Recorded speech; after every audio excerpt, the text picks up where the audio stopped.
15 अक्टूबर को बीजेपी सांसद निशिकांत दुबे ने महुआ मोइत्रा पर आरोप लगाए थे। 2 महीने से भी कम समय के अंदर उन्होंने दोषी ठहराकर लोकसभा से निष्कासित कर दिया है।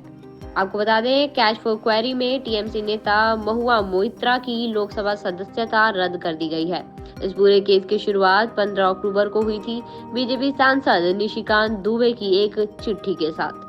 महुआ मोइत्रा पर पैसे लेकर संसद में सवाल पूछने के आरोप लगे। देश की सुरक्षा के साथ खिलवाड़ करने के भी इल्जाम लगे।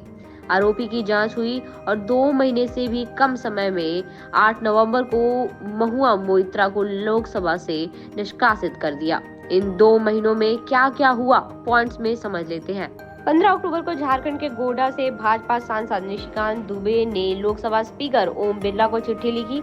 आरोप लगाया कि महुआ मोइत्रा संसद के अडानी समूह के खिलाफ सवाल पूछने के लिए बिजनेसमैन दर्शन हीरानंदानी से पैसे लेती है। दावा किया कि हीरानंदानी को अडानी ग्रुप की वजह से एक बड़ा कॉन्ट्रैक्ट नहीं मिल पाया और बदले में उन्होंने मोइत्रा के जरिए संसद में अडानी को घेरा।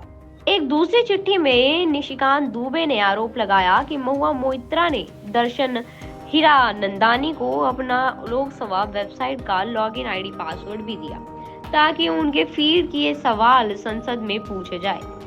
कहा कि ये भारत की राष्ट्रीय सुरक्षा के साथ खिलवाड़ है और दुबे ने चिट्ठी में बताया कि महुआ के खिलाफ उन्हें ये सबूत सुप्रीम कोर्ट के वकील जय अनंत देहदराई ने दिए हैं। इधर अनंत देहदराई, जो कथित तौर पर महुआ के साथ रिश्ते में थे, उन्होंने भी महुआ के खिलाफ सीबीआई में एक हलफनामा दायर कर दिया।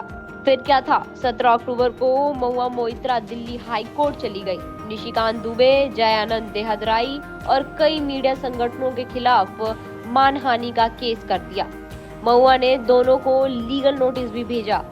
फिर 19 अक्टूबर को दर्शन हीरानंदानी ने लोकसभा की एथिक्स कमेटी के सामने कथित हल्फनामा दर्ज किया।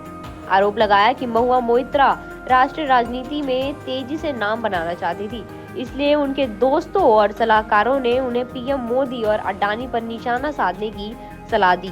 दावा किया कि महुआ मोइत्रा उनसे लग्जरी आइटम्स गिफ्ट के तौर पर मंगाती थी, चिट्ठियां और यात्राओं पर होने वाले खर्च भी मंगवाती थी।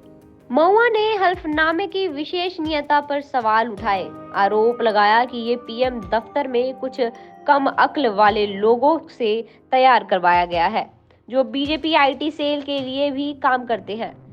इसी बीच महुआ ने ये भी कबूल किया कि उन्होंने अपने लोकसभा पोर्टल का लॉगिन आईडी और पासवर्ड दर्शन हीरानंदानी को दिया था। सफाई दी कि हीरानंदानी का एक आदमी उस पर केवल सवाल टाइप करता था। हीरानंदानी से दोस्त के तौर पर 3-4 गिफ्ट्स लेने की बात भी मानी।